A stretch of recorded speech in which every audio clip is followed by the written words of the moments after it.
So, welcome, Elaine, back to the Zoom room for another Art of Letting Go live session. So, yeah, let's dive into it, shall we? Have a look at today's quote and a bit of teaching around that, which will lead us nicely into today's lesson. Another short lesson from part 2, and then we'll do some, not text, the clarification of terms, shall we? Mm-hmm. So, just going to share my screen with you. Give me a moment.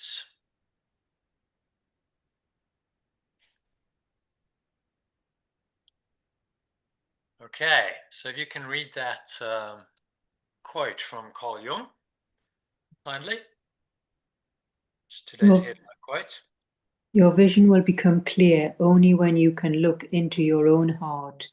Who looks outside dreams. Who looks inside awakes. A really lovely quote from Jung, who, in my opinion, is the most spiritual of the psychotherapists, far more so than, say, Freud or some of the others like Adler.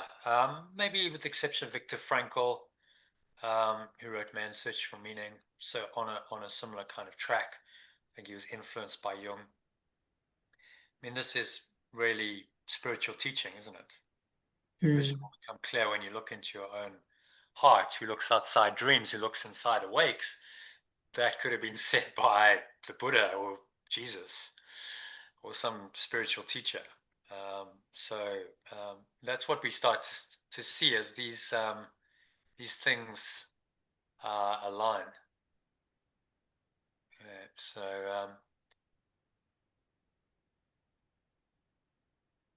Carl Jung is giving us really another wonderful pointer to look within our own hearts rather than outside us for the truth. But the question is, what does he mean by heart exactly? So he's not meaning your physical heart, which is just a mechanical pump. It means the part of our mind that feels love and is also aware of any blocks to the awareness of love's presence, right? So it's a feeling. Heart is typically feeling. When people say you're in your mind, then they're talking about thinking, right? So heart is in these terms some kind of symbol for feeling, emotion. So it means the part of our mind, because it's all mind, that feels love and also aware of any blocks to awareness of love's presence. That part can often feel like it's in our heart center, which is an energy center rather than an organ, and that is close to the physical heart, but they're not the same. The energetic heart and the physical heart are not, the same. They're on different levels of reality. So, in Course in Miracles terminology, the heart would be the Holy Spirit, or an alternative Art of Letting Go language, the remembrance of perfect love, that is able to perceive the blocks to love's presence in your own mind, rather than blaming external circumstances, and remind you that none of these blocks are real. So you can stop thinking and feeling them and allowing yourself to become aware again of perfect or unconditional love. So it's very much about feeling the blocks and then understanding that those blocks aren't real, and with the help of the mind, that cognitive understanding of, okay, this really isn't true, this is a dream, as Carl Jung says in the quote, letting it go. So I've given a link to this TED talk, which I'd really recommend listening to or watching if you can. Let me just go there. Sorry, my server's down at the moment, which is why it's not showing those images for anyone watching. But there is the link in there. So I'd really recommend, Elaine, that you watch that again. And for anyone Right. who's, I'll put this as a link in the comments box below the video, so you can watch that. Mhm. It's a 14-minute TED talk by a Jungian psychoanalyst therapist, talking about this idea of projection. What Jung really understood, possibly more than any other psychoanalyst, was this idea that the world is our projection, and we project our own inner stuff onto others, and then we see it in them, and we see it in the world. That's really what projection means. And then, so from that point of view, the world then becomes a helpful teaching device, because we can see our projections in the mirror that it presents, which is really, really helpful. Yesterday's quote was all about, the mirror, and looking in the mirror of your mind. That is the world. And that is, in fact, the only way that we're going to discover what's there. It's very difficult to see it within ourselves, isn't it? Very difficult to just go, okay, there it all is. But if we see it projected outward because someone is being nasty to us, attacking, unkind, we're experiencing sickness or loss, financial scarcity, all the stuff that happens in life, all of that is a projection of your own belief in the ego, your own belief in limitation, lack, scarcity, sickness, and ultimately death is then being reflected to you, shown to you in the mirror that the world presents. And if you understand that, then you have the key to your awakening. So it's a simple idea, but to really understand it all the time requires a lot of mind training, doesn't it? Because that's why I recommend you watch it again, listen to it again, because you don't really have to watch it because it's just a man talking in front of a black screen. So you can just listen to it. The listening is just to inculcate this idea into our very stubborn minds. The ego doesn't want to know that everything that's happening to it is its own projection, because then the game is up, isn't it? Once you realize, oh, this is just my projection, this is coming from me, then I can't blame anyone else outside of me. I have to take the responsibility for letting it go in my own mind, which is exactly what the ego doesn't want you to do, which is why it keeps wanting you to project onto others. And what is it projecting? It's projecting its guilt, really. So if we look at, I guess that won't be there, will it? Because it's on the LifePold website. So uh, if you look at the descent into hell, we are always projecting our guilt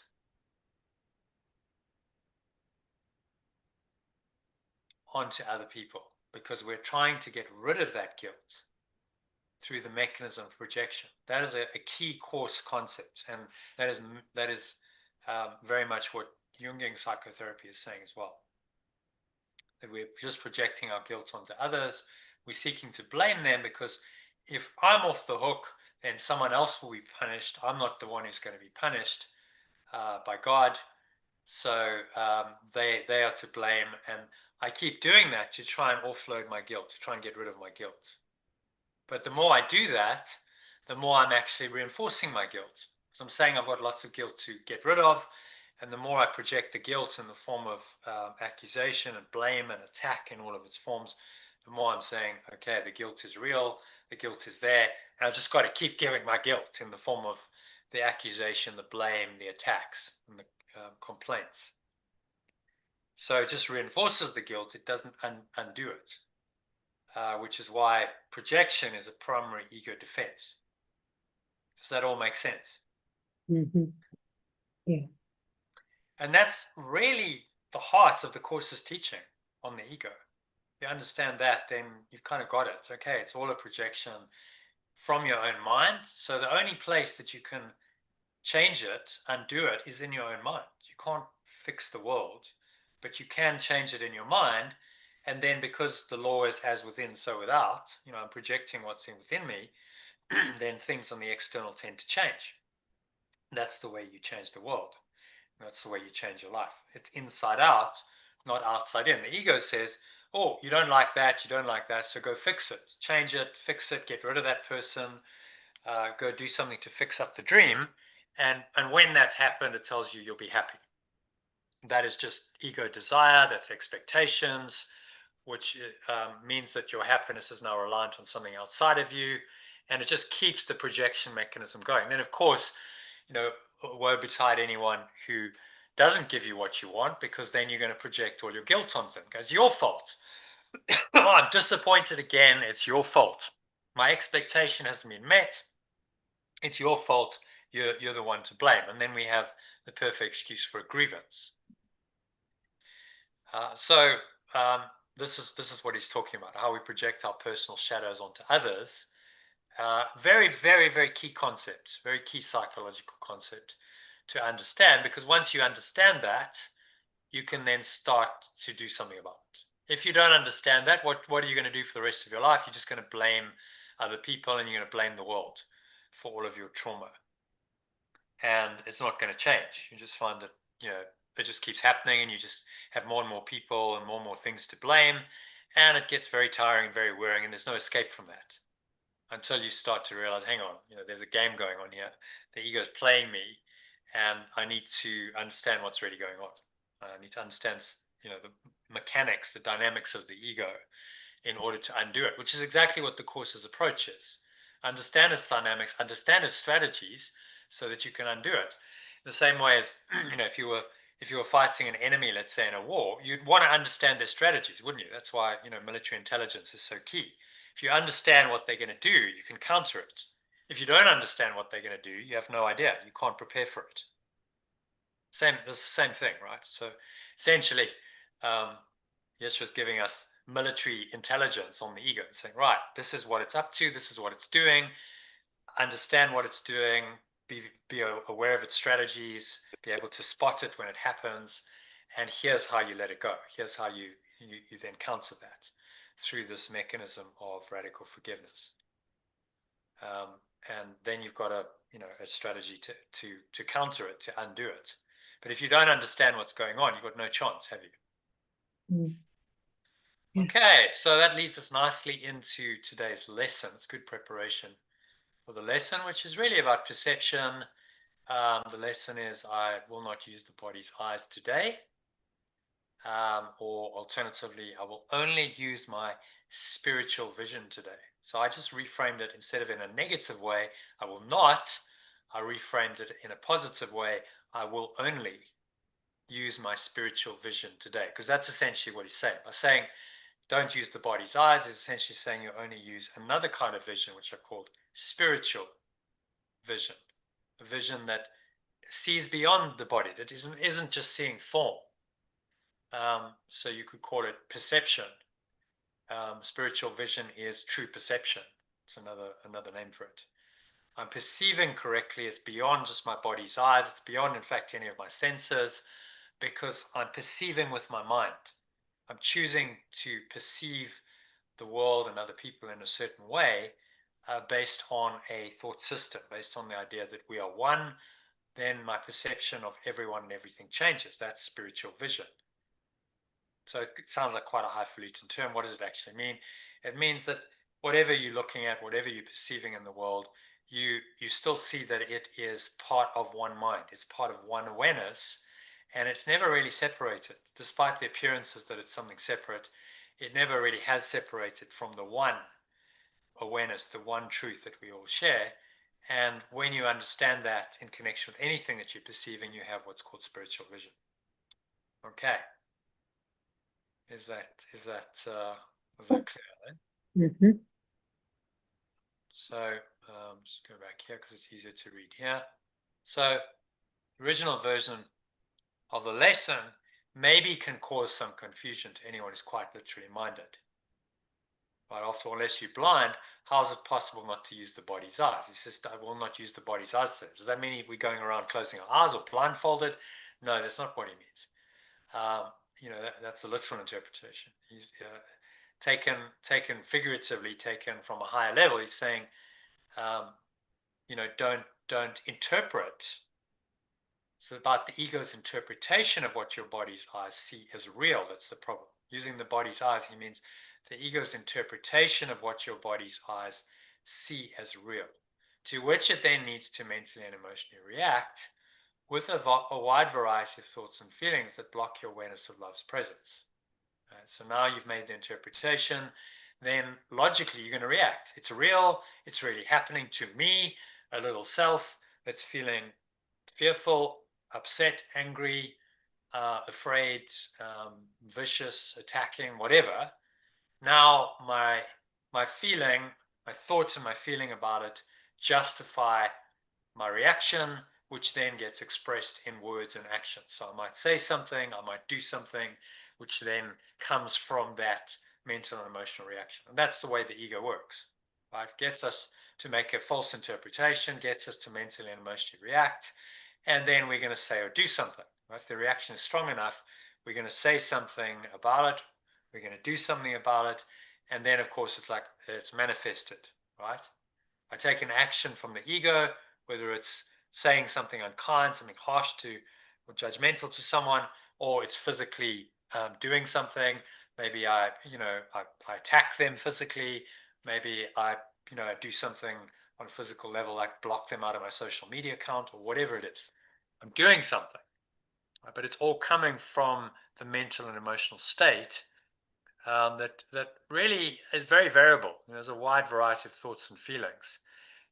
Fear is one, guilt, irritation, ranging up to intense anger and rage, sadness, feeling depressed, feeling downhearted, feeling jealous, and there's a whole range of thoughts and feelings that we call negative because they block your awareness of love's presence. That's why they are negative. Well, we say negative, but I say it as negative because the way you say it indicates the negation that's happening, right? They negate the truth. They negate your true awareness. They block it out, in other words, like blocking out the sun. The sun gets negated, blocked out by a cloud or clouds, and so you can't see it.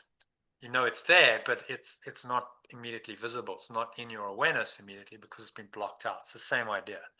So anger, fear, jealousy, rage, attack thoughts, guilt, sin, and all of these ideas just block out the metaphorical sun of your true awareness.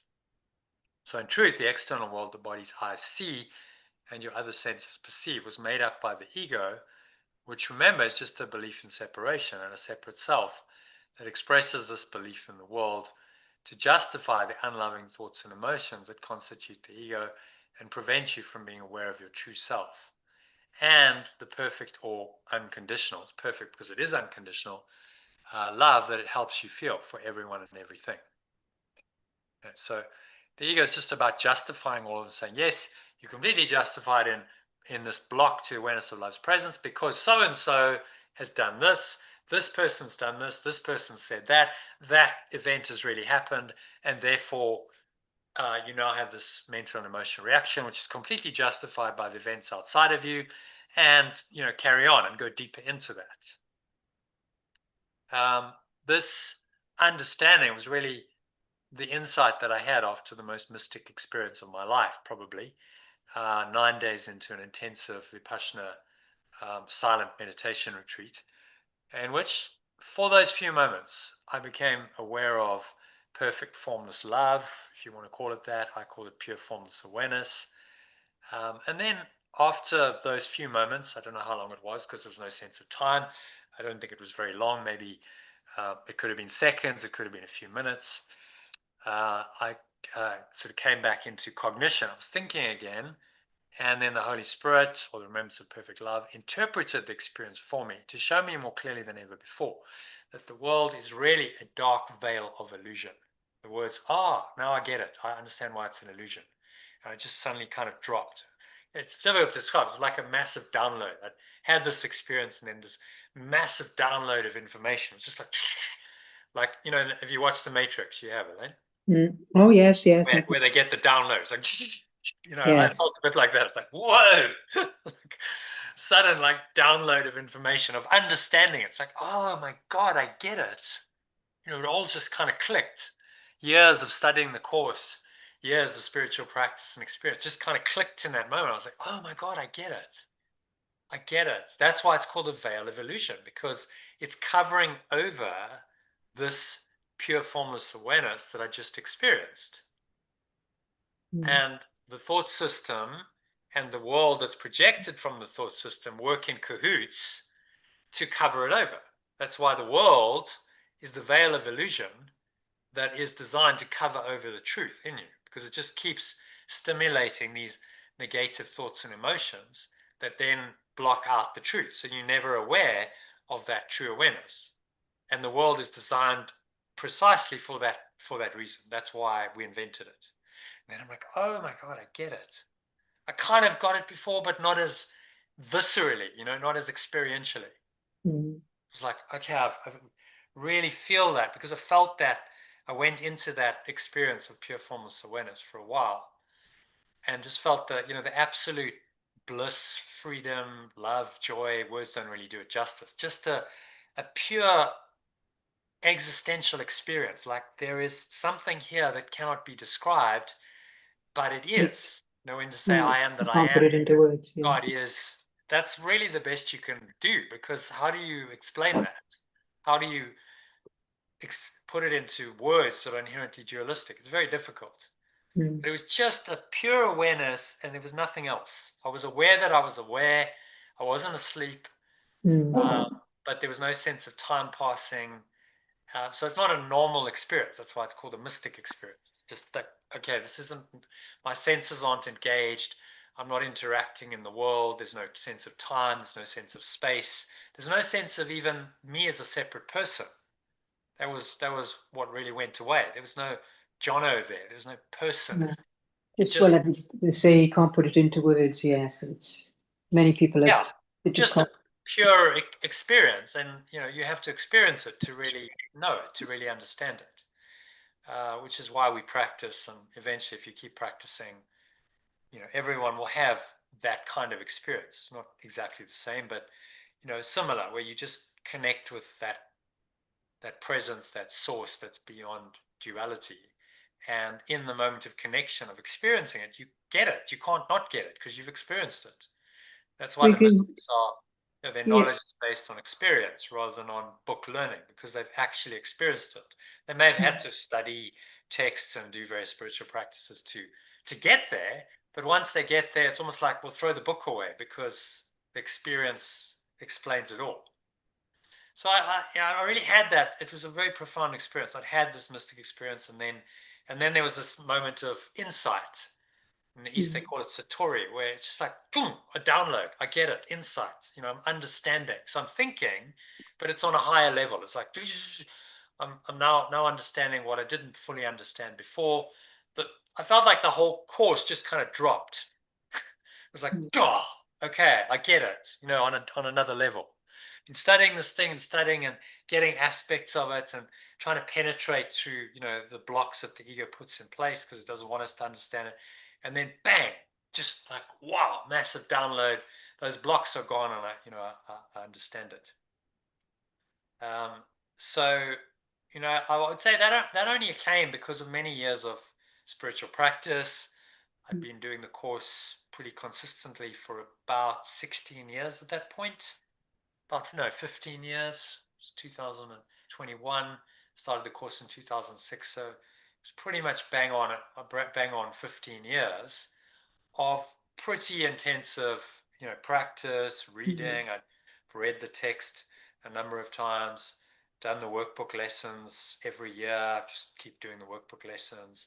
And then, the last uh, a couple of years before that, so it's 2021, so sort of 2-3 years before that, I'd really immersed myself in the art of letting go and delivering the course, starting to develop a program, a 1-year program. I'd done all of that, and then it was like, okay, and then the Vipassana meditation was just the catalyst.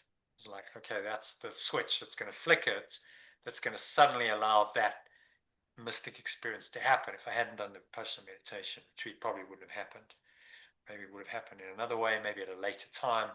But that was, as one of the Zen masters said, spiritual enlightenment is an accident, but spiritual practice makes you accident prone. So in that moment, 9 days into an intensive silent retreat, having prepared myself for 15 years before that, I was very accident prone for that to happen. It was a good time for something like that to happen. So, I just say to you, Elaine, and anyone else listening on the recording or the live stream, that, just be patient. This will come. If it doesn't happen straight away, don't be desperate for it. Just go, I'm just going to do my practice. I'm going to keep showing up. I'm going to keep doing, um, you know, be disciplined in my practice. And at some point, when the time is right, when you're ready, it'll happen in an unexpected way. But it can happen to somebody without spiritual practice. I've It seen can. people. It can, yeah. I've heard people, and you can see that that's exactly what they've experienced, whether they've been out in nature and, you can tell that that's what they've had, some sort of awakening, even though they're not. It can happen at any time. It's more likely to happen if you're doing some kind of disciplined spiritual practice. So, enlightenment's an accident, as beautifully said in that Zen saying, but spiritual practice makes you more accident prone. Yeah. You're more likely to have the accident if you're practicing than if you're not. But it can happen at any point, triggered by whatever. It might be in nature. Sometimes people have an accident. I remember listening to one spiritual teacher, and he fell and whacked his head, went unconscious, went into some kind of unconscious. I think he was in a coma for a bit, and then he has this mystic experience that helps him change his life and go, okay, I just got something there that I wouldn't have got otherwise. So he's like, well, I'm very grateful that I slipped and fell on the ice in this case and whacked my head, because that obviously triggered something to happen in his brain. Then the experience came, but on a spiritual level, that was obviously the time. That was when he needed it. He needed some experience like that to change his life and take it on a different course. So it'll happen when it's meant to happen. If you just keep practicing, you've got a good spiritual practice like A Course in Miracles or another one based on non-dual teaching, then follow it and just trust the process. It will happen. It'll happen when it's meant to happen. In the meantime, just keep practicing. We just keep practicing the lessons. So here's today's lesson. Actually, I'll just go to take it to here because it's in a Word document now. We don't need Telegram.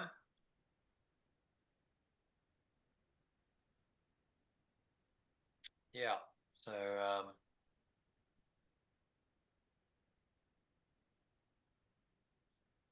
there you go.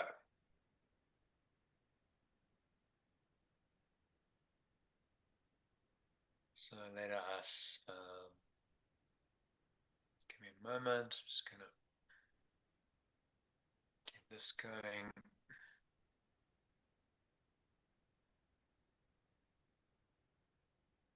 Okay, so let's jump into the lesson.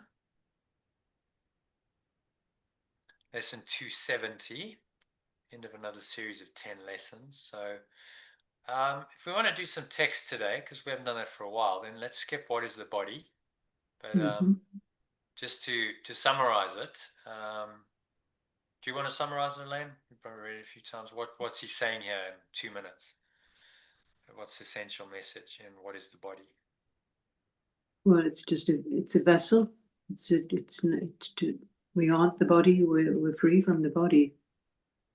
But the mind is so identified with it. It's saying, as in the ego's mind, it's a fence. It's something that is designed to keep us apart and separate from other people, from the world, and keep us as a victim, keep us in this whole drama of attacking and being attacked, being a victim, murdering. He talks about all this. But then, he tells us the true nature of the body is just a dream. So this dream seems to be real, it seems to picture happiness sometimes, but it in the end turns to fear. The body's going to die, right? The body's aging, the body's prone to sickness. At some point, something's going to get you. You're going to die. Like, that's an inevitability, right? Mm. At some point. So whatever the dream of the body is, it's impermanent. So that, that if you only believe in that as your reality, you're going to be pretty fearful. Mm. It was made to be fearful. The body must serve the purpose given it.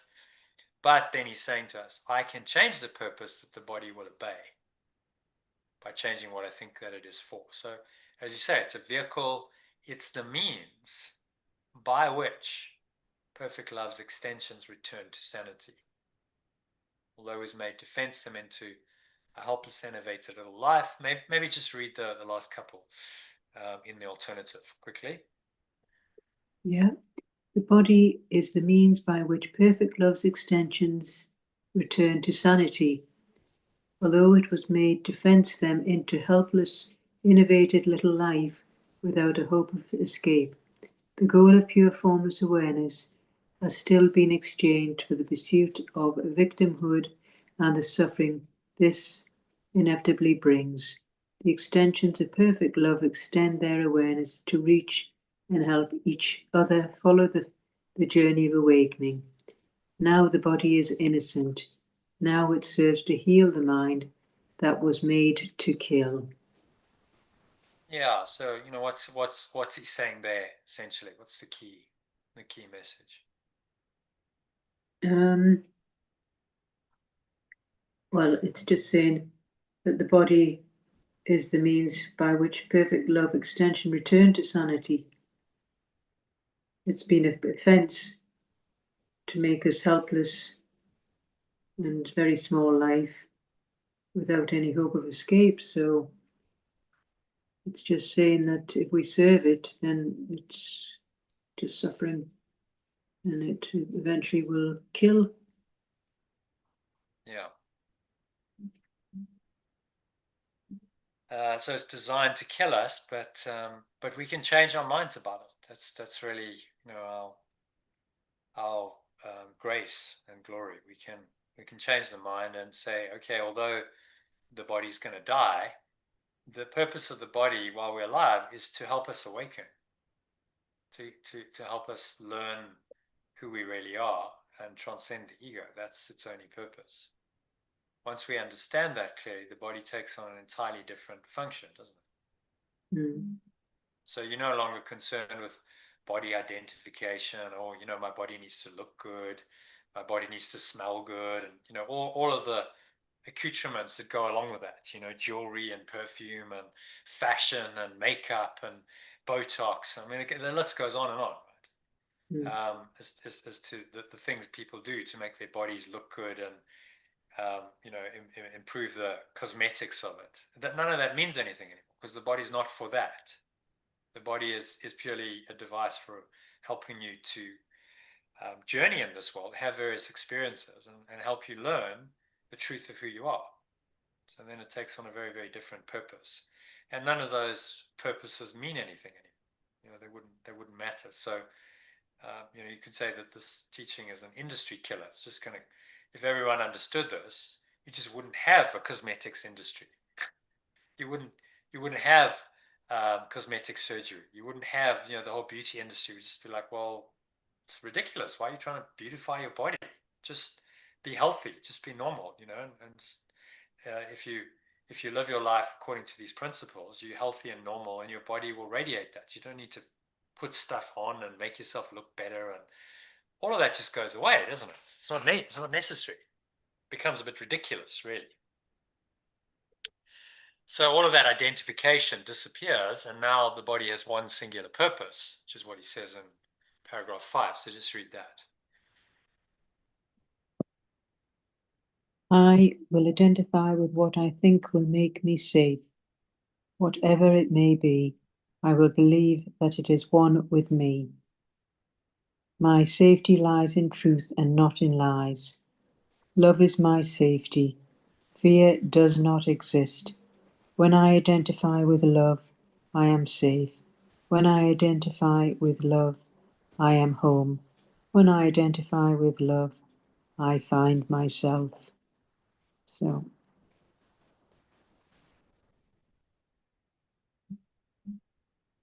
Good paragraph. Mm. So saying, identify not with the body, which then is with your ego, your sense of being a separate self. Identify with love, capital L.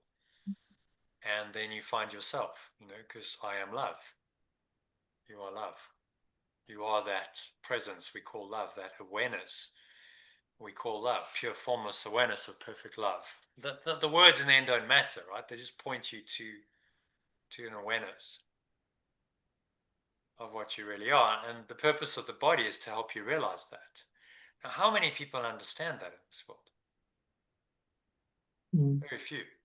Very. We think the body's for all kinds of other things, to keep us safe. It's for pleasure. It's to beautify and glorify, to attract members of the opposite sex, blah blah blah blah blah. All these false purposes. And actually, it's not for any of that. It's just to help you discover who you really are, which is not a body. So ultimately, the body becomes useless. But like a vehicle, if you're driving somewhere, or you're catching a plane somewhere, and you never intend to take the return journey, you're going there permanently, then when you finish with the vehicle, it's done. You don't need the vehicle anymore, do you?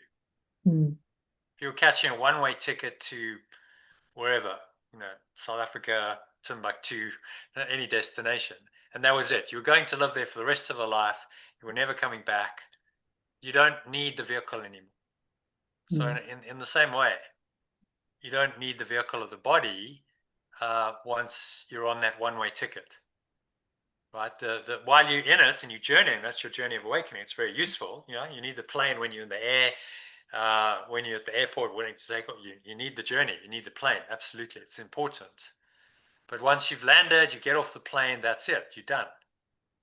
You don't need the vehicle anymore. Don't identify with the vehicle. Say, oh, but the vehicle's so important, and I'm leaving the plane behind. No, you just embrace the new destination. Go, this is what it was for. The vehicle was to get me here.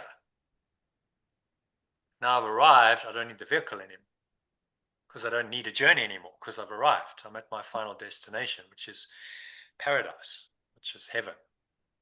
So yeah, that's the worldly analogy. Then you would never need to take another flight. The vehicle of the plane or the car that you travel in wouldn't be needed anymore. And in a similar way, the body's not needed anymore. But the body's not just going to disappear. So while we're here, we're still on the journey. As long as you're living, the body's still going. You're still journeying. You're on the journey of life, and the body is still your vehicle. But just remember, what it's for. And then today's lesson really dovetails nicely with this, doesn't it? So I will not use the body's eyes today.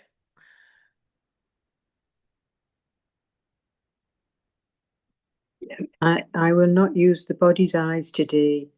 I will only use my spiritual vision today. So I hope the alternative there helps, because I will not use the body's eyes today is a negative. He's saying I won't use it, but he's not really saying what you should do. So that could be confusing for some people. I understand why he's saying it. He's saying, okay, just stop attaching and giving meaning to what your body's eyes see, because it's an illusion. The body's eyes are only seeing the dream world. So by not using them on a spiritual level, he means don't interpret what your body's eyes tell you as real. Don't give it importance. Don't give it value. Don't give it meaning. That's what he means by will not use the body's eyes today. Because physically not using the body's eyes can be challenging, right? How are you going to walk and navigate? You need to see to get around, to do things. You said you went to see the doctor today. You kind of need the eyes to see where you're going. So he doesn't mean on that literal level. He means don't interpret it according to the body, which is the home of the ego, conventionally. The ego makes its home in the body and says, right, because you're a body, therefore you're separate from other people and other things, and interpret everything from that perspective of separation. That's using the body's eyes. That's what he means. He's saying, don't do that. Instead, use your spiritual vision or true perception. Spiritual vision is true perception, which isn't about the body and being a separate self and interpreting it according to that whole thought system. It's about perceiving, and perception really is interpretation, perceiving from the spirit, which knows that we are one, which knows that we're whole, we're one, we're complete, we're not really separate from anyone or anything. And that thought system of oneness then underlies all of our thoughts, all of our words, all of our actions. Our whole perception of the world, which is spiritual vision, changes. That's what he means by spiritual vision. Okay, so fairly short lesson, just a prayer and then a very short paragraph after that. So shall I read the, which do you want to read? Do you want to read the original or the alternative? Up to you. Well, I can start, yeah. Father, Christ's vision is your gift to me, and it has power to translate all that the body's eyes behold into the sight of a forgiven world. My source, my true self's vision is your gift to me, and it has the power to translate all that the body's eyes see into the sight of a released world. How glorious and gracious is this world. How glorious and gracious is this world. I'll actually change that to magnificent.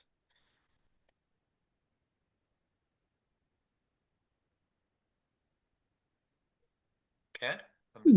Yet how much more will I perceive in it than sight can give?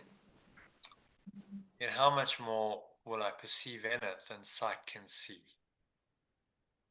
The world forgiven signifies your Son acknowledges his Father, lets his dreams be brought to truth, and waits expectantly the one remaining instant more of time which ends forever as your memory returns to him.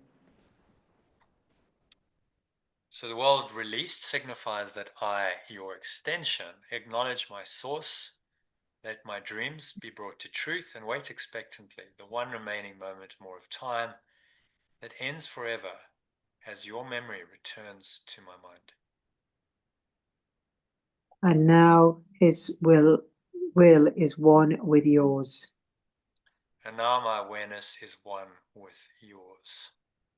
Its function now is but your own, and every thought except your own is gone. My function now is only your own, and every thought except your own is gone.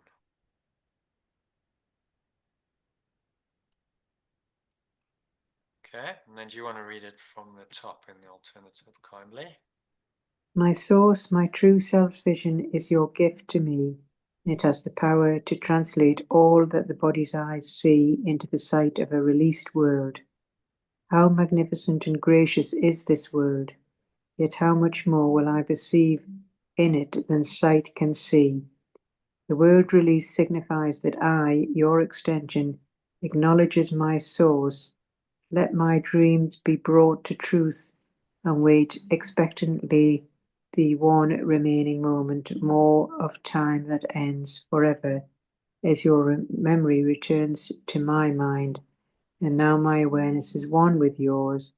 My function now is only your own, and every thought except your own has disappeared. Yeah, so what's he saying in this one? It's just saying how, magnificent this world is when we come back to our source and let the dreams be brought to truth that we think we think with this body. And now our awareness is one with the source, and our only function is every thought with him rather than our body's eyes, and they will eventually disappear and we'll merge into this pure formless awareness, our true self. Yeah. I love these lessons, especially in the second half, because they're so direct. The prayers are pointers to this awareness which is within us, really pointing us within and asking us to connect with this awareness. Now my awareness is one with yours. Function is only your own. Every thought except your own has disappeared. So we have one singular awareness, one single function, one single purpose. And that's why the Course is really simple. Because unity is simple. There's only one thing going on. Ego is very complex because there's many things going on. Now you have to decide between apparently competing priorities. Well, I've got a bit of this, and I could do that, or hang on, what about this? That's a different idea, that's a different thought, that's a different value. So, which is it? Now I've got all kinds of conflicts that arise, but the simplicity of oneness just cuts through all that and says, no, but none of that really exists, because there is really only one awareness, and there's no choice in that.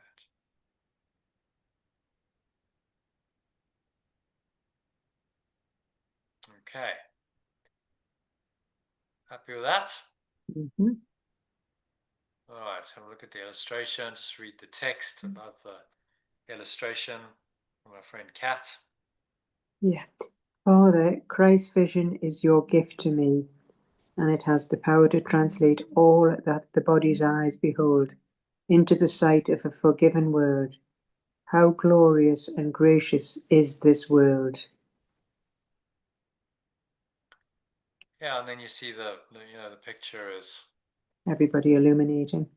yeah, which is nice. I really like these pictures because Yes, it is. it It's gives you a very. kind of graphic visual feeling. It's like, okay, so you see all these characters, they're walking around a market in the street, and um, your job is to see the light that is shining in all of them, which you won't see if you don't look for it, but it's there. So the picture sort of illustrates that light is everywhere. It's even in the vegetables. So he's put a light around the vegetables there. Oh, People, I had never noticed that. Yes. yeah, some of them don't have. He missed that person and that person, but there's really a light surrounding everyone, in truth, and that's what we've got to see. So with that in mind, if you can you meet someone and you go, it doesn't matter how they're behaving, what they say, and you go, but I'm looking beyond that to the light that I know is there. That ultimately heals us and them. Okay. And then just that last bit.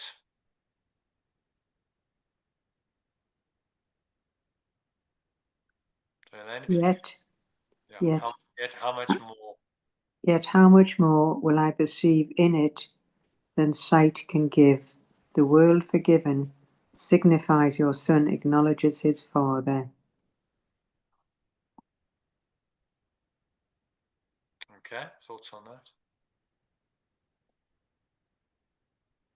I was just saying that, if we all were to let go and forgive, then this is our true nature, this illuminating oneness that we all have.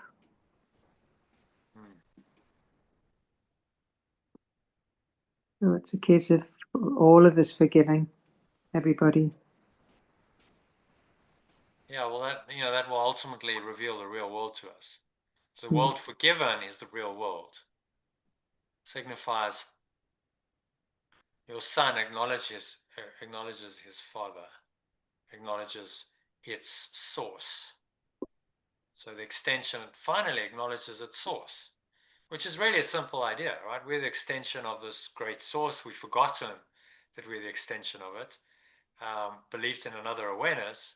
So now this extension just needs to remember that it is actually part of this awareness, which originally extended it. And that's all that's really going on here.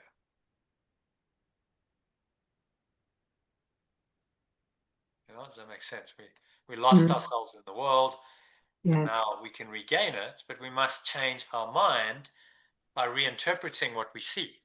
So it's very clever. He's saying, look, you're not just going to go, straight into non-dual awareness.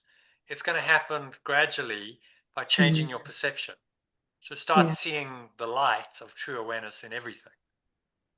Use your spiritual vision rather than the body, just the body's eyes, and start seeing this underlying light or awareness. That doesn't mean you have to see halos around people and physical light. That can be seen. You can see auras, but if you don't, it's more it's an interpretation. It's a feeling, really.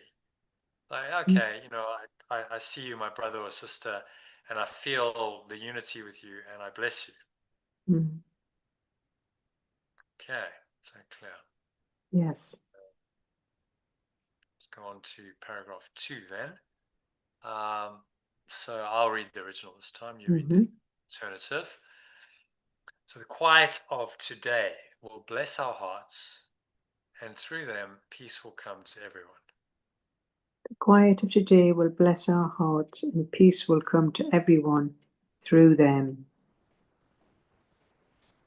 Christ is our eyes today.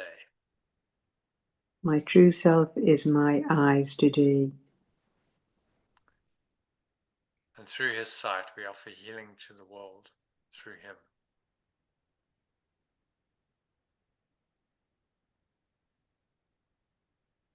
Right? Just got a bit more. Yeah. Through his sight we offer healing to the world through him. Sorry. The Holy Son whom God created whole, the Holy Son whom God created one.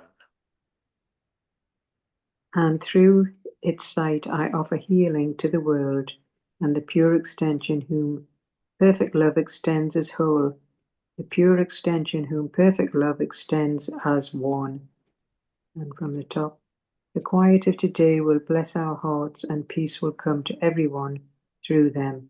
My true self is my eyes today, and through its sight I offer healing to the world, and the pure extension whom perfect love extends as whole, the pure extension whom perfect love extends as one. Just this quiet stillness, if we can bless our hearts and find this peace, it's in everyone through this true self, looking through the true self's eyes. And through that we can offer healing to the world and to our extensions with this perfect love. And then we all extend this perfect love into one. We're all one. Yeah. You recognize that there's only one awareness. There's no, separate awareness. There's no separate bodies. It's just one pure awareness that underlies everything.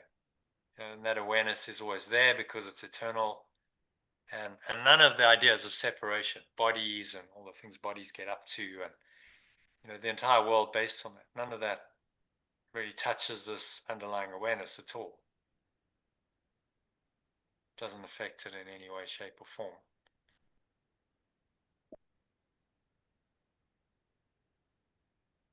Does that make sense? Yeah. So not a new message, that this message is repeated over and over throughout the course. Every great spiritual teaching teaches it. That's the perennial philosophy, oneness, unity. The underlying all of the separation is the unity of a singular consciousness or awareness that you can connect with. No matter what seems to have happened or seems to be happening, you can always connect with it. And that becomes our job then and our task. Okay, so any other thoughts on that one? Just really nice, pointing us into the quietness, into the state of peace through the connection, realizing that we are already one with everyone.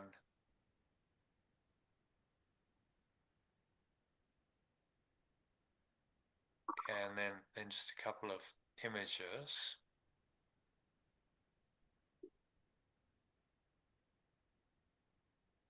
Okay, so if you can read the Augmented reality. Augmented reality. Christ's vision is the augmented reality, in bracket AR. Augmented, yeah. So augmented reality. Augmented. Hmm. In it, in the background, is God's reality upon which we superimpose forms and objects of this world. Yeah, so quite cleverly shown a phone there, which has, phones can do that. They can stick on various images, cartoon characters. You can make funny faces, and do all that stuff. So it's not the reality of the photo as as the camera is showing it, but something's been added to it. That's what he means on augmented reality, which then seems to be part of the photo, but actually it's augmented. It's layered on. And so our job really is to see what's been layered on, what's been superimposed on the underlying awareness. So that visual there, graphic of the guy looking at the light, it's great, blinding white light, and then you've got the forms of the world superimposed. A bunny rabbit, a football, a road, just chosen some random symbols of the world. But these are imposed over, cast over, if you like, the underlying light. So seeing with Christ's vision is just seeing the light beyond, just seeing the fundamental awareness beyond all the images. That's all there is to it.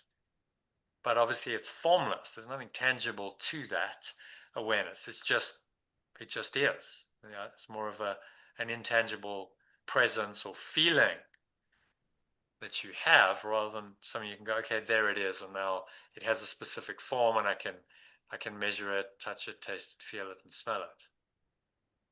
So this is where we're going with this, beyond form to the great light beyond. And that is seen with Christ's vision.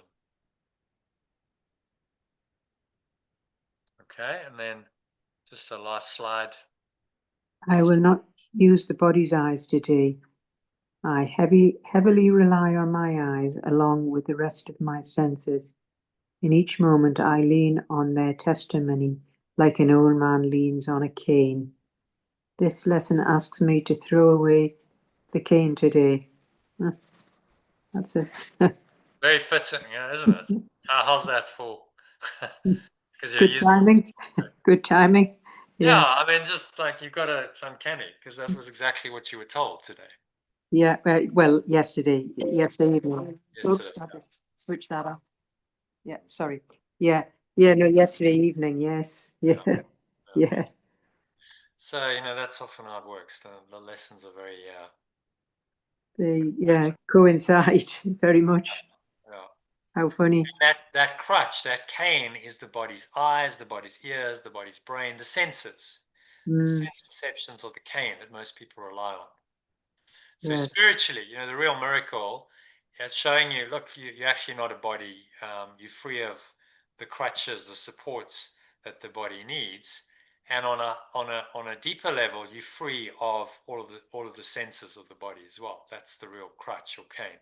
Mm, The yeah. body's eyes and ears and nose and mouth and all the sense perceptions that influence you as to what to say and do.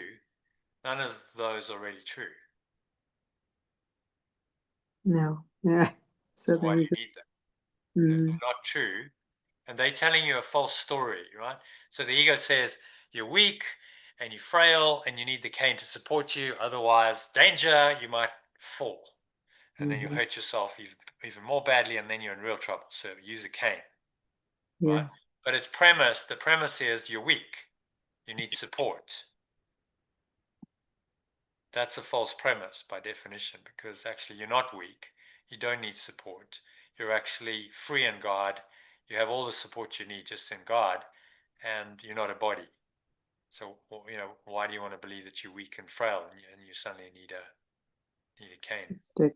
Mm, And this applies, that's the physical aspect is one thing, but it actually applies to everything that the body's created. Is the cane, is the support, uh, false support mechanisms that this world tries to get you to believe in. So, okay, well, just use a cane. And of course, it seems harmless. Okay, well, I'm just using a cane. That's what people do when they get older. But what it does is it makes the reality of age real for you. Do you see that? The reality of the body, of its degradation. Because when you're 20, you wouldn't use a cane, would you? Well, no, you wouldn't be seen dead with it. No. But somehow when you're 60 or 70, then it becomes normal. Well, why is that? Yes. Well, Why yeah, is that? Is because that we're all is it really conditioned. normal? Or is that just our perception of what's normal? Is that something we've all got Conditioning. conditioned Yeah. into because we Yeah, it's see other conditioning. people doing it, and we go, okay, that's not acceptable to use a cane when you're 70, but not when you're 40. Um, so it's all programming and conditioning, and you have to question all of these programs and say, do I really need that, or is that just programming and conditioning? Well, it's programming, isn't it? Because, like you say, if I was 20, I wouldn't be seen dead with a cane. Yeah, so Yeah, and in your case, you had an injury. Okay, so maybe you needed temporary support, but at some point you've got to let it go. You've got to go, I don't yes. need that anymore because otherwise I'll be permanently on my cane. I'll permanently be like, and this is what happens. I've seen it with my parents. It's like, Mm, okay, I'm starting to use a cane, and then it's a walker, and it's just like a slow, hang on, like, a few years ago you didn't need any of that, and now suddenly you need a walker. Like, how did that happen? mm. It was quite shocking to see it all happen. It's just like one dependency after another. So imagine if you just freed your mind from that and said, no, I'm not buying into that. My Well, body is fit, it's strong, it's healthy. Um, I don't need a cane, I don't need support. It's a different mindset. And then, you create that reality. oh yes, yeah, yeah. No, well, I had this young chap tell me that I didn't need it, so Yeah. So, there's he was an agent of the Holy Spirit. yes, yeah, no, that's what I thought. Because Throw it away. You don't need the support because actually you don't want to be stooping over a cane. It affects your posture, oh, it affects the way you does. walk. Yeah, no, This is you one of the obviously, reasons why people stoop because they've got a cane and they have to stoop down to use the cane. So then their whole posture goes out. mm, So oh yeah, you I have can to see ask, it. well, would it have been better off just saying, no, I'm not going to use a cane. I'm going to really, maybe a bit more effort, but I'm going to really try and walk upright and, make sure Yeah, that mm. uh, and then the body responds to the mind. Oh, it does. It does. We see that. So it's not conventional thinking, and people will say, "Oh, but that could be dangerous." And it's like, yeah, I would say, look, don't do anything that's dangerous. If you're on crutches because you've broken your leg, then okay, Yes, common fine. sense. Yes, yeah, But there comes a time where you got to go, okay, enough. Like I don't need that support anymore. It's served its purpose because the injury is over, and I don't need to keep using it. And what you got to, I think, be really vigilant of as you get older is that age is an idea. Age is an idea, oh yes, yes, and yeah. it permeates our culture. I was on a walk the other day, so everyone go around. We saw this lady we sometimes see, elderly lady, probably in her, I don't know, 60s, 70s. And we said to her, how are you doing? Deborah said, how are you doing? And she said, oh, just getting older. I was All like, right. wow, first thing you say, no, oh, no, I'm actually doing really well. What a lovely Yes, I day. know It what was you a nice mean. day. No, no, no, I'm getting older. So what's on her mind? She Yes, said the first thing that's in her mind, which is I'm aging. I'm feeling feeling my age. down. She's feeling, whatever, probably a bit emotionally low. Maybe she's physically struggling a bit. So then this is on her mind. It's the first thing she says to a stranger. Mm, But there's programming there, right? That's I it felt is. like saying to her, but that's just an idea. Let Yes, go of the idea, and you won't age as fast. In fact, do we even have to age? This is the question. It's an interesting question, isn't it? Could we just not age and be ageless and timeless? Um, why do we have to age? What's the program? we don't Obviously, need. the ego's Well, brilliant. we can get into a healthy, ripe old age and then just pass away. But I don't think it quite works like that, does it? In the body's Oh, arm. well, they're in history. There have been immortal beings. It's recorded in the Bible that some of these kings in Sumeria lived for thousands of years. So how did they do it? Methuselah, lived 900 years. How did they do it? Not through the body's eyes, yeah. Certainly not. In the ancient, in Tibet and so on, there's a apparently lamas and yogis and monks who lived hundreds of years. Now, obviously, we don't have Western records of their birth dates, and so it can't be verified. But there was an interesting series of books called Life and Teachings of the Masters of the Far East, written by a guy called Baird T. Spalding, who went to Tibet in the late 1800s, early 19th century, and he found this pretty much untouched culture. It hadn't been tainted by the West at that point. And he went in and he just documents his experiences. Now, a lot of people go, oh, well, I'm skeptical. The guy's a fraud. He's made it up. But maybe he didn't. He documents experiences of meeting masters, spiritual masters who are hundreds of years old. The guy says, I'm 700 years old. He's like, but you look like a 40-year-old and you're 700 years old. No, when he goes, that's what happens here. We just live a very long time because there are no toxins, there are no pollutants in the environment.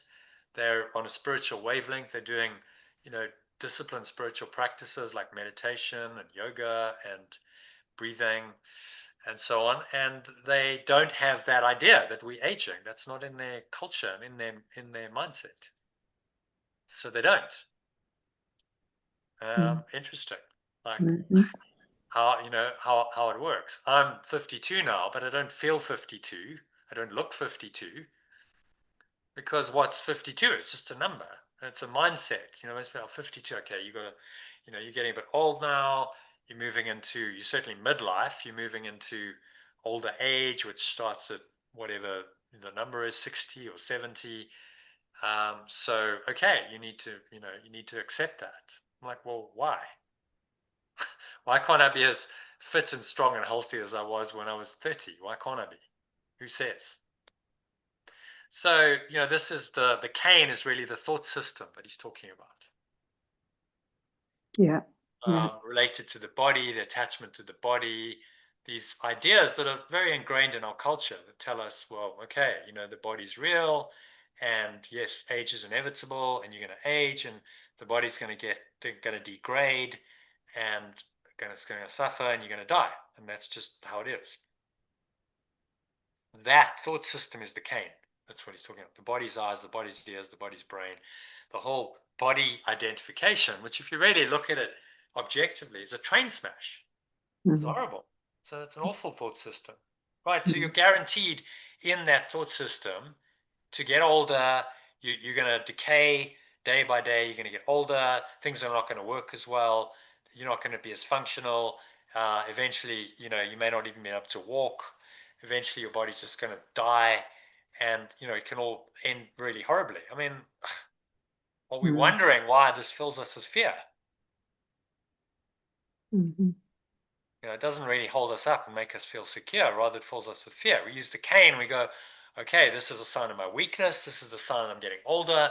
This is the sign that I'm fragile, that I'm vulnerable, that ultimately I'm going to get sick, I'm going to die. That can only fill you with fear. And what he's saying is, well, rely on God instead to tell me what everything means. Okay, so the cane isn't real. The body's not real. Aging and sickness and death, none of that's real. Throw it away and accept who you really are. You are love itself. You are beyond the body. You don't need the body to be who you are. And the body cannot really tell you who you are. And if you accept that, then it's a game changer. You're free. You're free of all of that programming and conditioning around the body. You have to be vigilant against it because this is in our society. It's culture wide. It's the norm. You hear people saying things, and you see ads that are supposed to be helpful, but they're not really. Someone selling canes, and they'll go, "What? We're just doing a service here." But is it really a service, or is it just part of an insidious thought system that's trying to program you into believing in aging and death? And if you're honest, you see it for what it is, and then you can change. Then you can, once you understand what it is and you see it clearly, you can go, okay, well, I don't have to accept that. It's when it's unrecognized that the problem comes in. Okay, I've got the cane, and the cane is a thought system, but I don't see it as a thought system. I just think that's how I am, that's life. I accept it without question. Then the ego's got you, hasn't it? You're in the matrix and it's got you, and it's that program is now controlling you and your mind and the outcome of your life, your destiny, everything. So this course is saying, become aware that the cane is a crutch, it's a support, and throw it away on a mental, emotional level, and then that maybe means on a physical level as well. In your case, you did actually throw away the cane, stopped using it. But it's symbolic of the thought system of the ego, supported by the body's sensory perceptions. Okay. All clear, Elaine? Very, Yeah. very appropriate. Yeah, very. It is very I'm glad I appropriate. included these illustrations because that's a very good analogy. And then I It's think, a, for you, just really dovetailed beautifully. It's like, okay, there's the lesson, right? What are the odds of you using a cane, being told not to use a cane, and then you show up to your course session, and then I know, it's very, yeah, really synchronistic. yeah, that's when you just kind of go, okay, I can see There's it's just something synchronistic. higher going on. Yeah, I can see there's a synchronicity. There's a message here for me that's designed for me because what are the odds of this happening synchronously? In fact, I don't think in any of the images we've used a cane before. This is the first time ever. Yeah, yeah. So it's bang, there it is. Immediately after you've had an experience, being told to give up your cane. Bang, okay, that doesn't hit you, then nothing will. I know. That's the miracle. When it becomes personal and experiential in your life, and you go, oh, okay, hang on, the experience I've had matches with the teachings, and I can see how that's really dovetailing. How this is really helpful. There's a presence and intelligence here that's that's trying to help Beyond the body's eyes. Yeah. beyond, that's beyond the body, that's trying to tell me something. So it's just tuning into those little miracle moments. Yeah. Just paying attention, noticing and going, yeah, okay, I acknowledge. All right, if something's going on there that I can't really deny or ignore. The ego's going to go, oh, it's just coincidence. These things are just random. None of it really, that doesn't mean anything because it wants you to carry on believing in the cane. But there's another part of you that goes, no, it clearly does. There's a synchronicity there. There's a connection. There's a message, which is the miracle, and I either pay attention to it or I don't. And if I choose not to pay attention, then I can't learn, and I can't really grow, and the messages will have to come louder and clearer, often in a bit harsher form because you didn't listen the first time. So all good. You go, wow, what a, through all of the difficulty, okay, you had an accident, but look at the learning and the lessons that you've got from it. That's profound. Learning to go within because I can't go out. Yeah, and that's, that has a huge value. So, on one level you go, well, it's terrible that I've had this accident and it's really inconvenient and there's nothing bad in it. Actually, if you look more carefully, you go, no, it's actually good. It's forcing me to go within. Yeah, it's forcing me to go within.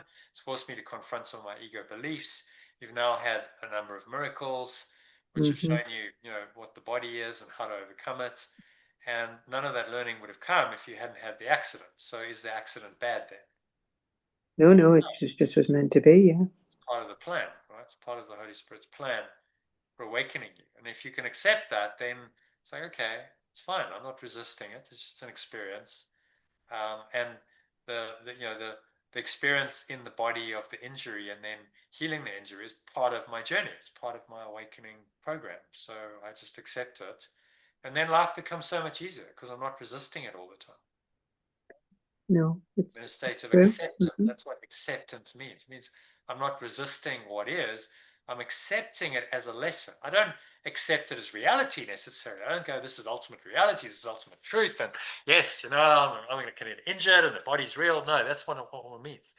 It means I accept that there's a lesson here. I accept that there's something higher and deeper going on, and I can learn from that.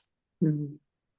That's what acceptance means, which Yeah. means you've got to let go of the ego's interpretation of it and open yourself to the Holy Spirit's or perfect love's interpretation of the situation, which is Mm. really all the course is teaching us to do. That's what the whole teaching is. Learn how to let go of the one and accept the other. Let go of the one interpretation that doesn't serve you and accept the Holy Spirit's interpretation that does. That's the whole course in a nutshell. That's what it's trying to teach you to do. Which is simple in concept, but in practice, it's not that simple because we've got so into the cane, relying on the body's eyes, ears, brain, that we've forgotten that there's something else. We've forgotten that we're actually spiritual. We're on pure mind, we're awareness, and we're not bodies. That's the amnesia that the human beings in every form has undergone. We've forgotten who we really are. Now we've got to remember, but we've got the body and the brain and the world um, as some kind of residual of this other thought system that's not just going to disappear. It's seemingly fixed, so you now got to reinterpret it with another guide, which is the Holy Spirit, which is going to help you to interpret it differently. So this is really a genius thought system. What Yeshua is teaching us is saying, okay, I accept that you have to temporarily accept the reality of the body. Right? He says it's a very unworthy form of denial to deny the body, and it's virtually impossible to do so. To deny the body while you're living in a body is virtually impossible. Virtually, lots of spiritual practice, deep meditation. Some of these mystics do it. They're not really aware of the body. But even they will come back into the body from time to time. And then it's like, okay, I'm still in a body. And it's a real drag because the body needs to be clothed and fed and cleaned and all that stuff. Um, so the highest levels of samadhi, you transcend the body, but then they still, until they fully transcend, i.e., die, leave their body, they're still there. They've still got to deal with the body. So even the most enlightened masters who've walked the planet have had to deal with the body on some level, right? It's still there for them on some level. Maybe not very strongly. Maybe it's a very faint, okay, I'm just kind of aware of the body, but I don't really identify with it. But they're still driving the vehicle, right? So the idea is you drive the vehicle, but don't get attached to the vehicle. Don't believe that you are the vehicle, because you're not. The same way that you're not the car, you're the driver of the car. Don't confuse the driver of the car with the car. That's really the analogy, isn't it? Mm. They're not the same thing. The vehicle, the car, in my analogy, or the body, is not who you are. You are the driver being not a physical entity, but the soul, the spirit, the being, the awareness, let's say, the awareness that inhabits that body, that directs the body, that can now think and speak through the body and act, that gives it volition, that gives it intention. That's who you are. And not the part of the mind that believes you're a body, the part that knows that you're not a body, the part that's just aware of the body and knows that it's an instrument and a vehicle for the expression of your true self in the world, for the learning who you are and then expressing and extending that to others so that you can help them to learn it. That's all it's for. And then the vehicle serves its only purpose. It's a truly worthy purpose, and it's that's what it's really for. But to realize that is a journey, isn't it? It's a quite a deep spiritual awakening process to realize that you're not a body and you're free. You're just spirit, and to really internalize that, and to then live that, to live in a body but realize that you're not a body. That's really what the course is trying to teach us through this whole mind training process, which is why it repeats the same themes over and over again, because we have to just we forget, and then we've got to remember again, and we forget and we remember. And each lesson is a lesson in remembering the truth, and then the ego in the day comes in and tries to make us forget, doesn't it? That's how it works. So that's why we got to practice. Okay. So I think that brings us to the end of the lesson. All good. Any other thoughts, comments, or questions on that lesson? Yeah, no, it's clear. Yeah. Very good. All right. So given it's 8:45, do you want to embark on the text, or should we just do a meditation and wrap it up? I know you normally like to finish by 9. So Yeah, and I do. I feel a bit sort of tired today, so I'm just going to go and rest. Yeah. So yeah. Okay. Let's just do a meditation to close it out. It's 20 minutes, and you can rest.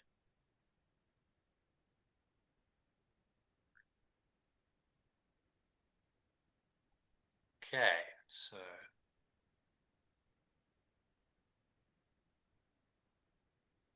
this is a meditation on today's lesson 270, but not using the body's eyes, only using of spiritual vision.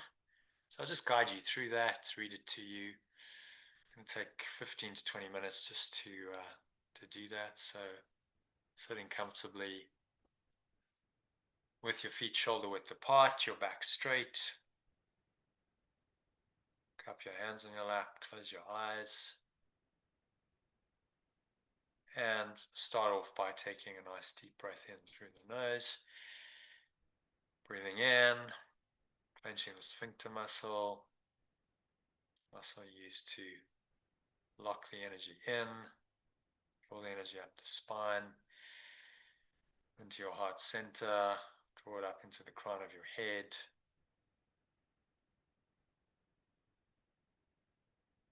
Pausing at the top of the inhale. Smile.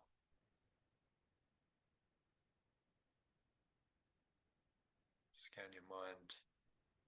And just notice any body-related thoughts or emotions. So you have an injury at the moment, Elaine. Someone else listening might have something else going on with the body, physical pain, illness, just an uncomfortable feeling, sensation somewhere in the body. Just scan the body and notice any of that.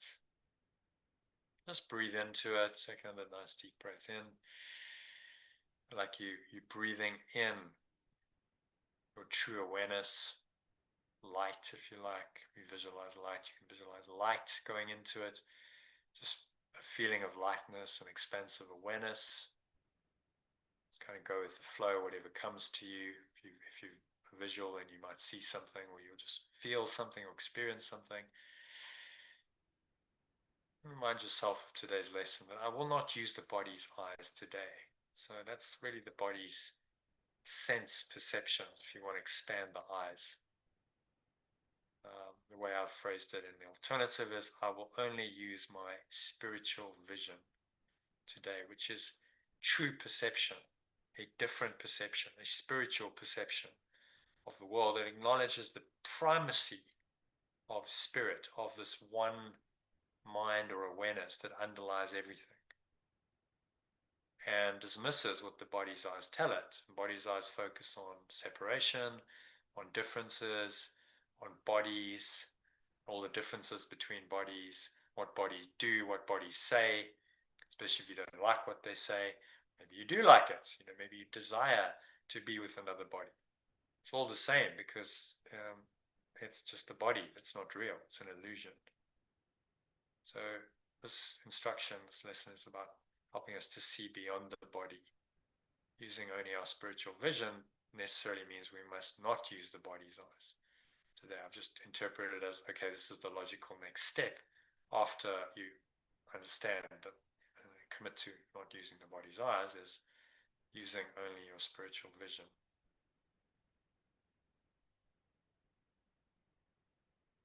Okay, so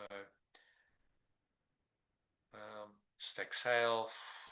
Have a sense of letting go of any other thought system that's influencing your vision, your perception.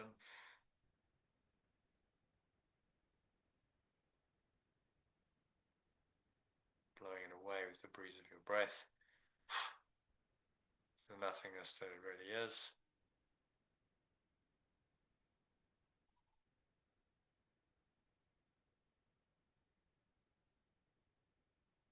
And it's breathing normally in and out through your nose now, as you listen to these words. So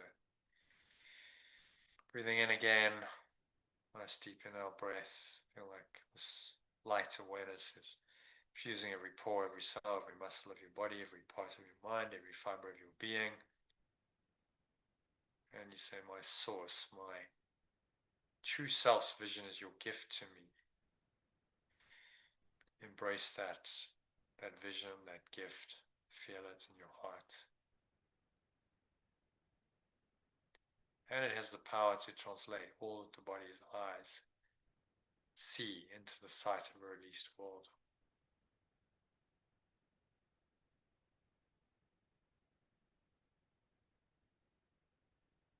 How magnificent and gracious is this world. So breathe all this magnificence, this glory, this greatness, graciousness of spirit that believes in only in love,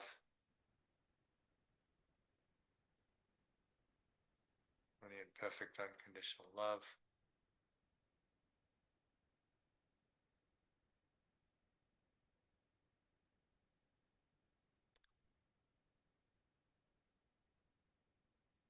Exhale, a sense of letting go of the world, and as you listen to these words which dovetail with this feeling of letting go, the world forgiven or the world released, just signifies your son or your extension.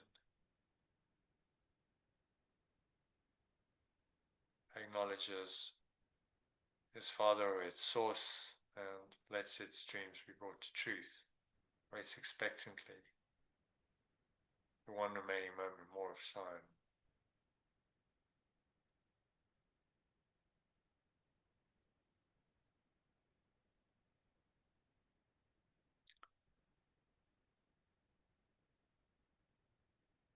So you let your dreams be brought to truth, just breathing in that truth into every pore, every cell, every muscle in your body.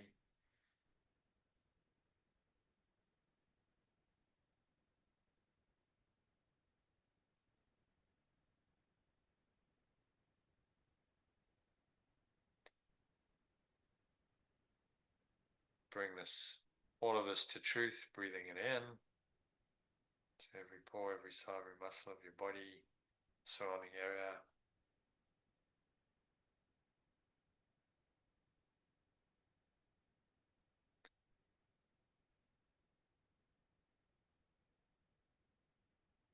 So you let your dreams be brought to truth and await expectantly the one remaining instant more of time.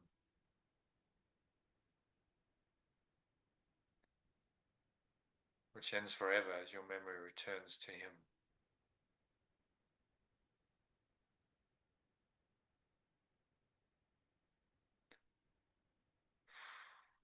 Exhale the last remaining air out.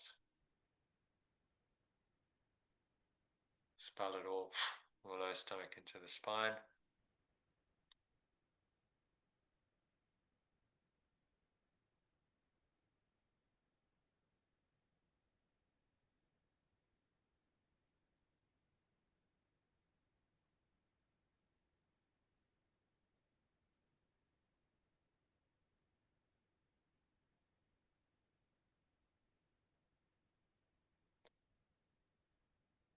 Now my awareness is one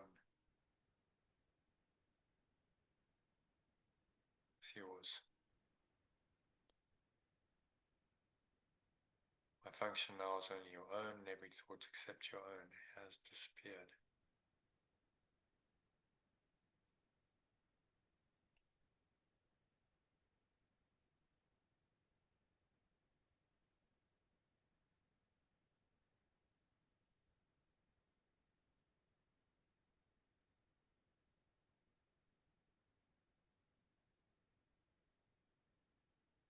Function is only your own, and every thought except your own has disappeared. So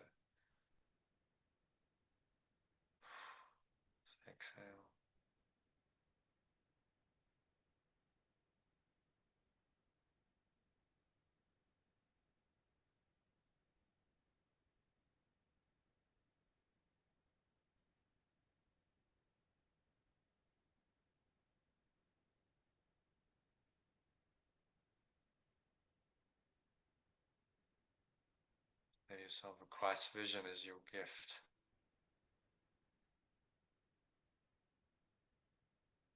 Given to you by your Father or your source. It has the power to translate all the body's eyes behold into the sight of a forgiven world.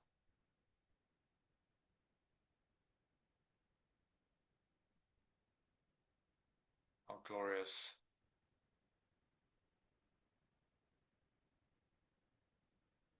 how gracious is this world. So breathe that glory, that magnificence, that graciousness into every pore, every cell, every muscle.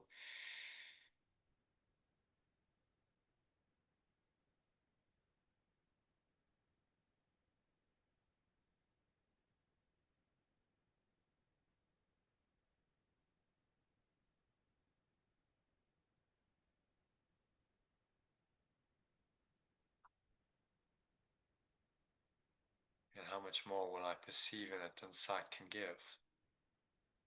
The word forgiven or release signifies that your son acknowledges his father, or your extension acknowledges its source. So when I forgive or release, let go, then I am automatically acknowledging my source.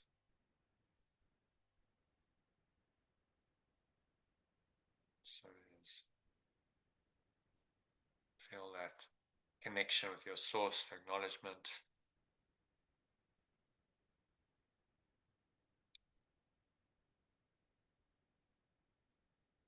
Remind yourself that you won't use the body's eyes today, you just use spiritual vision.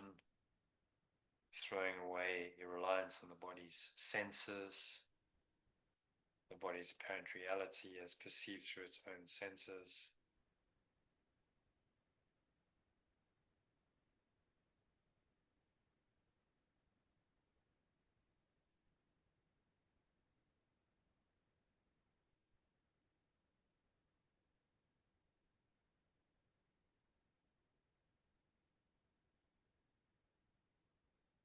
So throw away the cane, just think of your experience with the cane. Realize the cane is a crutch. Cane is symbolic of the body's eyes, its ears, all of its senses, and the brain that interprets all of that makes it real. This cane, from the ego's perspective, is designed to help us, to try and make us, hold us up, support us, and make us feel secure.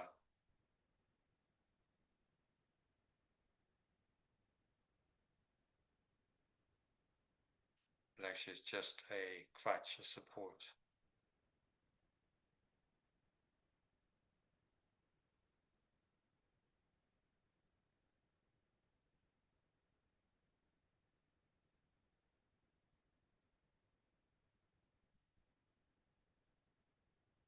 So instead, relying on the body senses, you want to rely on God instead to tell you what anything means. So I rely instead on God, my own true awareness, pure formless awareness, remembrance of that awareness, which is the Holy Spirit, remembrance of perfect love, to tell me what anything means, to guide me in what it means, and then what to say and do about what it means.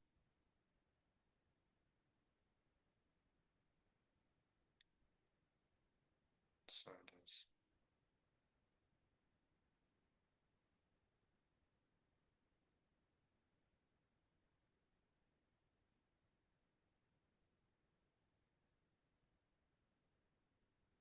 Just rest in this deep peace.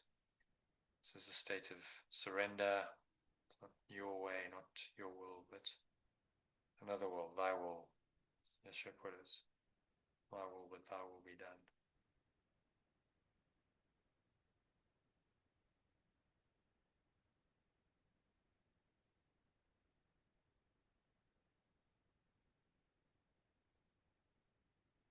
Nowhere else to go, nothing else to do, nothing else to think about. Just breathe, relax, be still.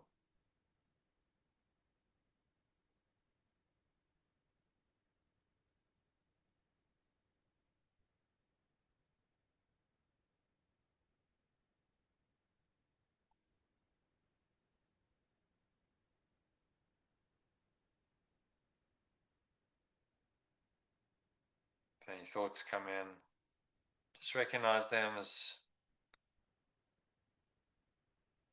fleeting distractions, part of the cane thought system, designed to keep you weak and old and frail.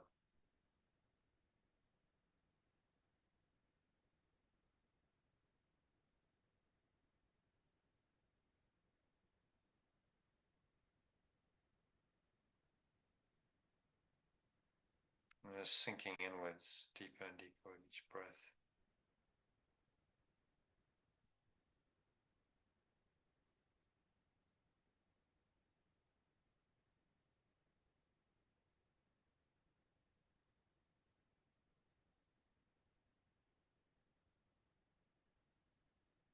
If anything comes up to disturb your peace, still just breathe into it. Myself, I will not rely on the body's eyes to interpret this. I will ask only for my spiritual vision.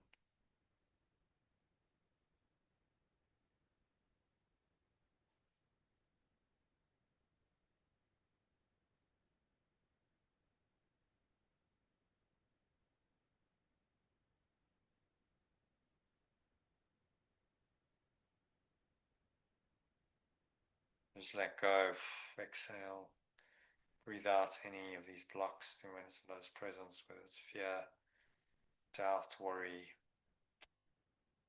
frustration, anger, ranging to intense rage, jealousy.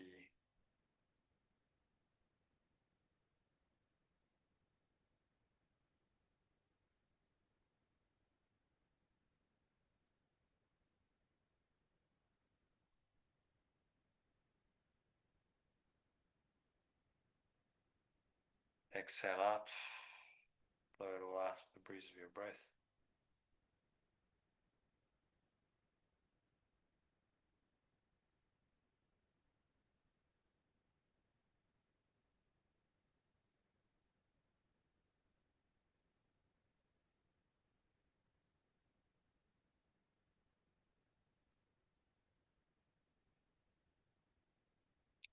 Just blow that away, exhale out.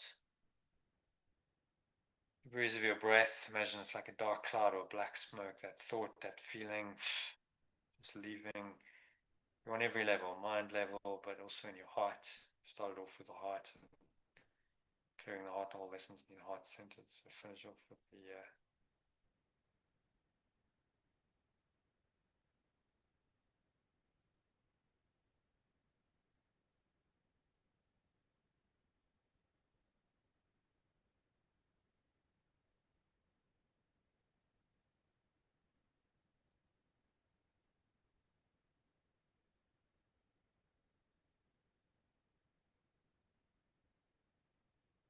just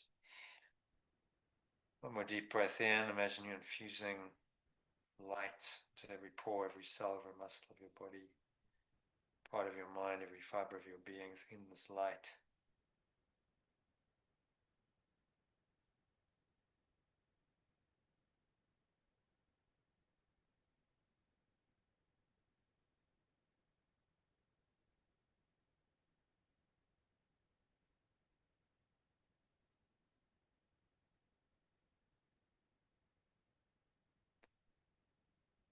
Just going to exhale, a sense of releasing whatever the energy is, dark cloud or black smoke. Visualize it as you want, or just a feeling of maybe tightness, stress, unpleasant feelings. Dropping it all.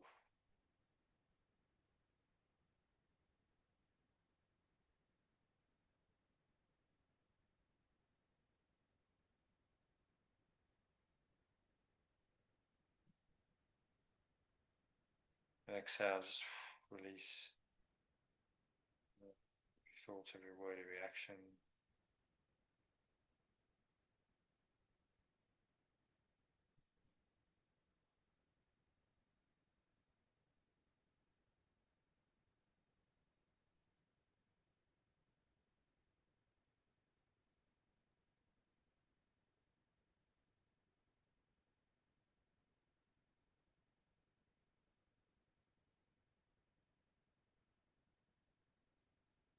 Just resting in this exquisite peace and stillness, experiencing the glory and the graciousness this message talks about for a couple of minutes of deep silence.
Just gently coming back now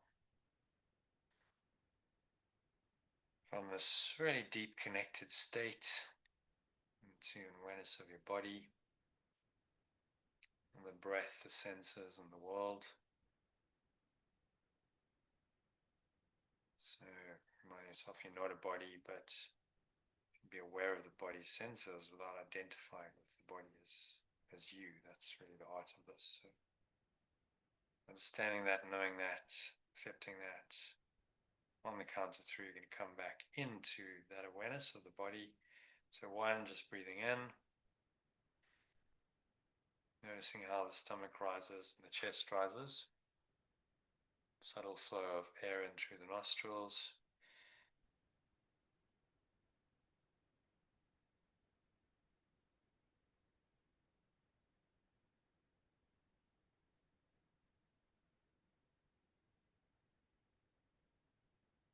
Pausing at the top of the inhale. Once again, scan your mind. Another deep breath in and notice any body thoughts of needing support and help in the body, frailty, sickness, suffering, pain, death. Notice if you're attached to them,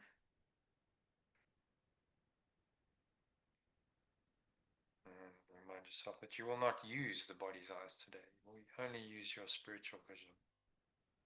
That really is a true perception, which just means a change of mind, a change of interpretation about what you see.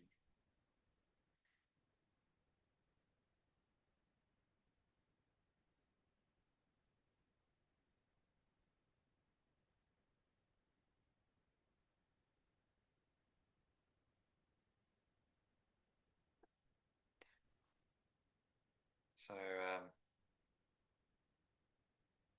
if there's any thoughts, any feelings in your body that feel negative, that feel untoward, just let them go.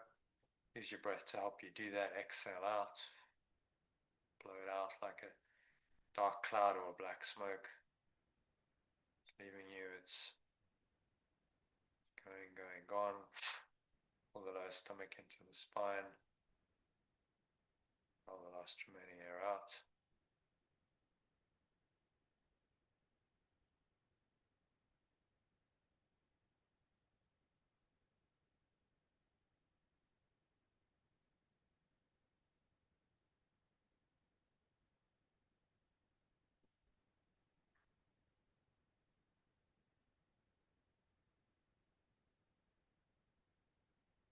just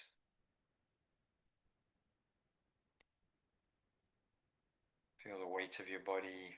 On the count of 2, pressing down into the chair. Feel feet touching the ground. Notice what you're feeling and touching with your hands.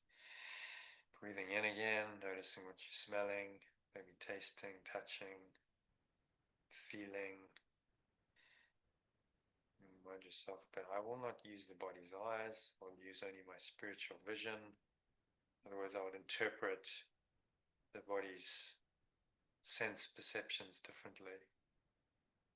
Don't have to interpret them through the eyes of the body, i.e. separation. I can interpret them from the perspective of oneness. That's my opportunity, that's my power as a human being. I can always interpret things differently. So right now, just choose to do that. Exhale out, let go of any further body identification or attachment. Blowing it all out. A dark cloud or black smoke with the breeze of the breath. It's going, gone. Pull the lower stomach into the spine.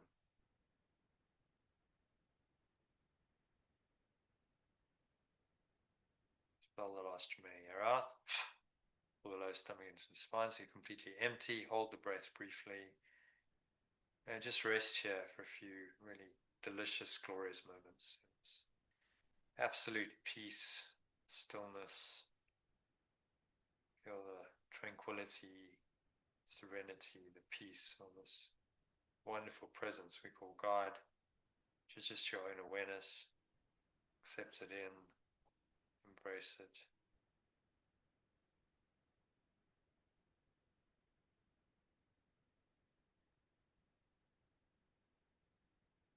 Anchor the state in. There's really nowhere else to go, nothing else to do. Remind yourself that you rely only on your spiritual vision. You will not rely on the body's eyes, ears, sense perceptions. I will not see, I will not perceive with the body's eyes. I will perceive only my spiritual vision. Say that aloud to yourself. So it is said, so it is done. Amen. And on the count of 3 then, just look around, take a moment just to observe what's going on around you in the room in this very casual, detached way. Don't have to give anything any meaning, just observe it, notice the underlying peace, which is your true awareness. And everything just kind of rests on that peace. Everything's floating in your perception on a sea of peace. Quite a nice way of thinking of it.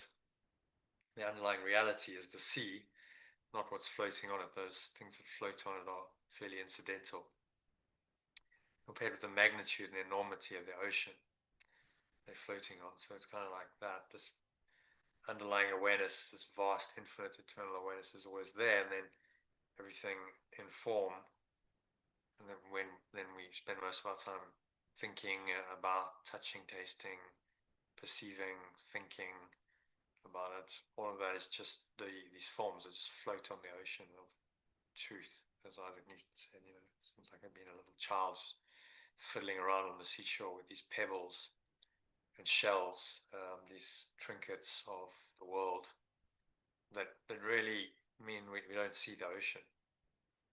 Great ocean of truth that lies beyond it, as he called it, which is always there. It's just obscured by the pebbles and the stones, the trinkets of the world. In other words, all appearances of the world just obscure that. So on that note, reminding yourself once again that not to use the body's eyes. You only want to use your spiritual vision going forward the rest of today and ongoing. This is a lesson you can apply every single day. You could remind yourself of this lesson every day and it would be appropriate. So try and carry it with you into tomorrow and the rest of the week and the weekend. And that brings us to the end of the meditation and tonight's session. So thank you very much. I'm feeling a bit dozy now. Sorry. Yeah, that's okay. So am I. I'm just kind of going into a deep state myself, which is why the Yeah. meditation was a bit longer, but hopefully good. That's the whole point, is to go into an altered state. Of course. Yeah, no, thank you very much. Yeah, hopefully So, drift off into a nice sleep, and you too. Yeah.